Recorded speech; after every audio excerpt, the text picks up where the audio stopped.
Nous vous saluons au nom puissant de Jésus, le Dieu merveilleux et le Dieu grand qui nous donne chaque matin le souffle de vie. Est-ce que les gens lui disent merci pour ça quand vous vous réveillez? Quand vous vous réveillez, un jour j'avais beaucoup rigolé, j'ai rencontré quelqu'un qui prie. C'est un chrétien entre guillemets. Hein? Il me dit, papa, ce n'est pas important de prier le matin.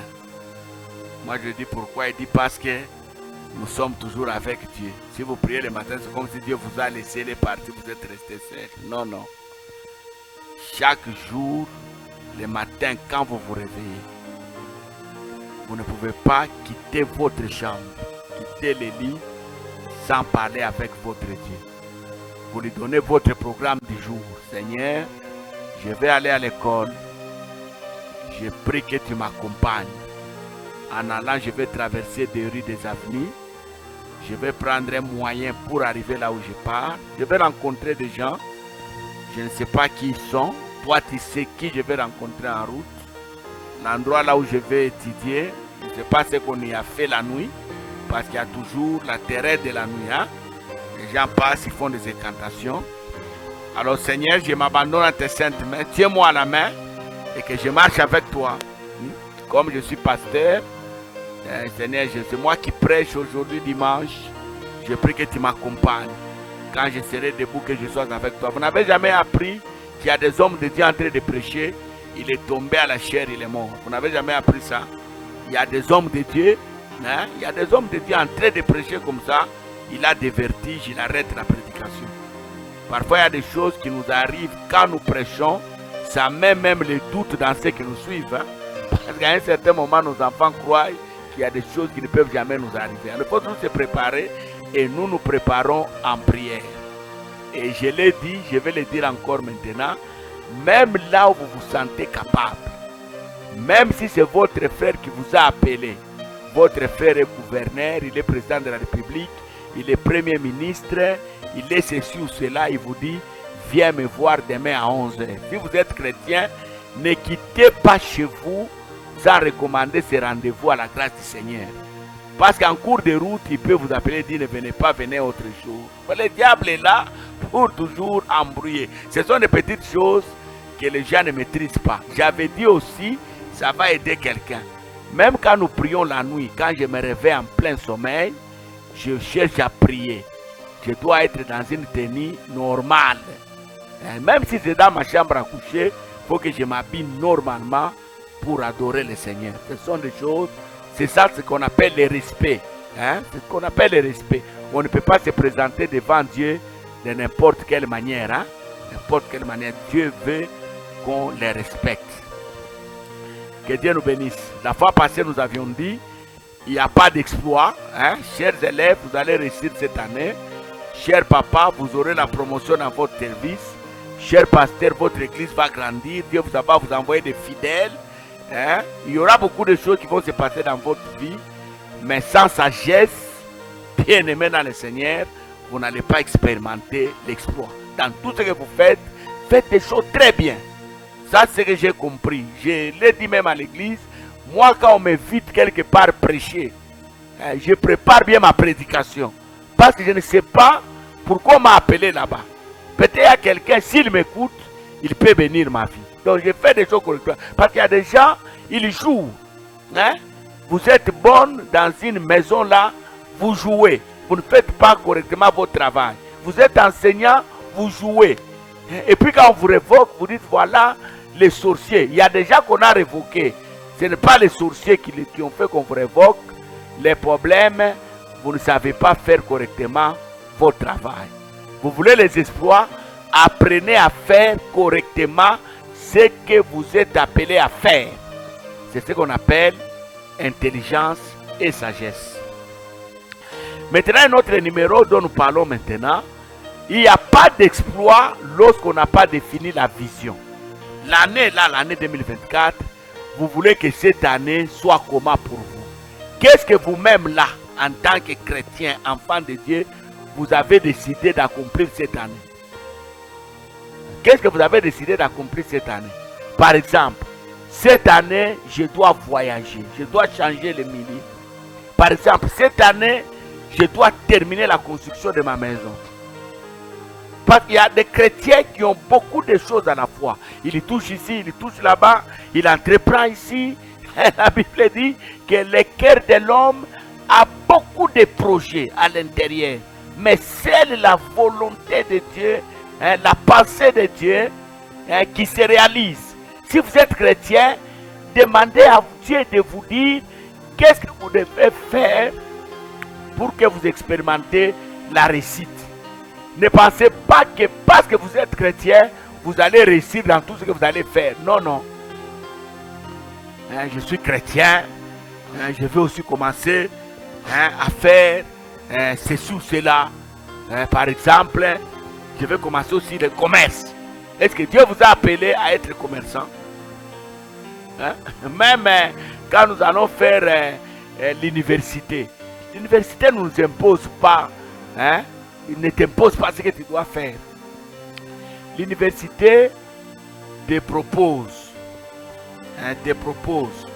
Quand vous faites un master, par exemple nous les théologiens, l'université vous propose vous-même qu'est-ce que vous devez choisir.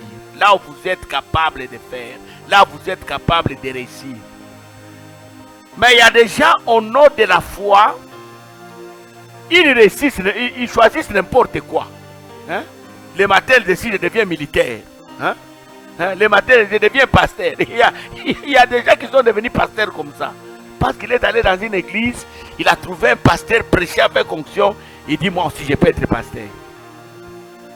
Quelle est la vision? Il n'y a pas d'espoir si vous n'avez pas une vision claire de votre vie. Il n'y a pas d'espoir. Il n'y a pas d'espoir. Définissez clairement la vision. C'est l'année 2024.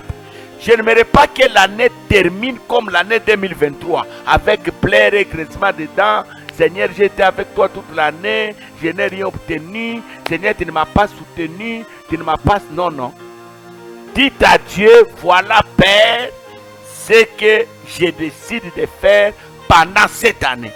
Et c'est autour de la vision que vous allez définir, que vous allez travailler. Vous allez travailler. Par exemple, vous vous dites, je vais aller m'installer en Europe. Je vais aller m'installer en Europe. Vous travaillez autour de ça. S'installer en Europe, ce n'est pas seulement vous achetez les billets, vous allez vous monter l'avion, vous partez. Il y a des conditions à remplir. Et nous réussissons les conditions lorsque nous avions clairement défini notre vision. Nous allons lire dans les numéros qui vont suivre quelque chose que je parle de quelqu'un qui cherche à construire. Quand vous voulez construire une maison, qu'est-ce qu'on dit? Vous vous asseyez, vous calculez la dépense. Avant de commencer, mettez-vous d'abord. Calculez la dépense. Et puis vous vous dites à vous-même, je réussirai ou je ne réussirai pas. Mais il y a des gens qui commencent seulement comme ça, ils se réveillent le matin, je vais construire. Et puis là, ils construisent fondation. Et puis après, des années, c'est une fondation qui est restée. Il y a des gens qui sont morts, ils ont resté des fondations. Pourquoi? Parce qu'il a fait commencer des choses sans définir. Même se marier. Se réveiller le matin, je vais me marier demain. Non. Définissez là, c'est autour de ça.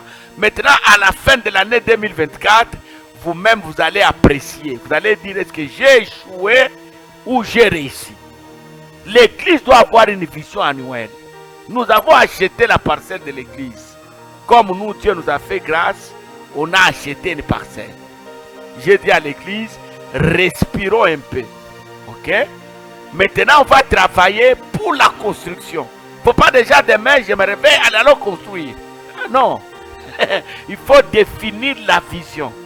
Nous, on a déjà commencé à témoigner. C'est déjà au début de l'année, Dieu nous donne une parcelle. Quelle grâce. Nous les bénissons pour ça. Maintenant, il faut construire. Il faut construire comment? Quel type de temple? Voilà. Tout ça, ça part dans le cadre de la définition de la vision. Quand votre vision n'est pas bien définie, c'est difficile d'expérimenter les exploits. C'est très important. Quelqu'un m'a écouté. Et la Bible dit dans les livres de Proverbes, chapitre 29, le verset 18. Retenez ce verset. Quand il n'y a pas de vision, le peuple est sans frein. Quand il n'y a pas de vision. Quand il n'y a pas de vision. Hein? Quand il n'y a pas de vision. Il y a des gens, il est lui-même médecin, lui-même il est Croix-Rouge, lui-même il est infirmier, lui-même il est défenseur judiciaire, lui-même j'ai rencontré quelqu'un comme ça, il est dans tout. Il est dans tout et il ne sait pas comment il gagne la vie, il ne sait pas là où ça paye bien. Quand il n'y a pas de vision, ça c'est la version que j'ai, quand il n'y a pas de vision, le peuple est sans frein. Heureux s'il observe la loi. Ok? Dans d'autres versions, on dit quand il n'y a pas de révélation, le peuple est sans frein. Moi, je suis pasteur. Ça fait déjà beaucoup d'années. Je suis juriste de formation. Je suis licencié en droit. Mais ça fait, depuis que j'ai terminé mes études en droit, depuis l'an 2000, je suis dans le pastorat. Parce que Dieu m'avait dit, toi, je t'appelle pour être pasteur. Quand mes amis me suivent, je connais beaucoup d'amis, beaucoup me suivent même sur YouTube. Ils savent que j'étais un étudiant intelligent. Et parmi les intelligents, on pouvait me compter aussi. Je pouvais être aujourd'hui un avocat, un magistrat, un conseiller juridique. Je pouvais travailler dans... Mais je suis à l'aise dans ce que je fais. Je n'ai jamais regretté pourquoi je suis pasteur. Hein? Je n'ai jamais regretté. Dieu m'a appelé à ça et j'ai accepté. Ok? Il n'y a pas d'exploit. J'espère que quelqu'un m'a écouté. Il n'y a pas d'exploit. Vous savez, quand vous n'avez pas défini la vision, les contours de la vision, vous allez abandonner ce que vous êtes en train de faire. C'est pourquoi vous voyez aujourd'hui quelqu'un commerçant, demain il devient enseignant, le lendemain il commence à faire le business, tout ça, tout ceci, tout cela, il n'a pas défini la vision. C'est la définition de la vision qui va vous permettre à bien travailler, à vous comporter sagement pour arriver maintenant à témoigner qu'avec Dieu, j'ai réalisé les exploits. Que Dieu vous bénisse. Ne ratez pas le numéro qui va suivre. Mais n'oubliez pas de vous abonner et de partager nos vidéos. Vous êtes nombreux déjà qui sont abonnés à notre chaîne. Soyez bénis. Maintenant, soyez des évangélistes de la chaîne YouTube à l'ère d'Issali. Commencez à partager, à larguer. J'ai aimé quelqu'un qui m'a dit, papa, moi je n'attends que la vidéo pour partager. Maintenant, lui, comme il est abonné, il reçoit lui-même, il partage. Et il fait un grand travail. Et là où tu es, que tu sois béni. Au nom de Jésus. Amen.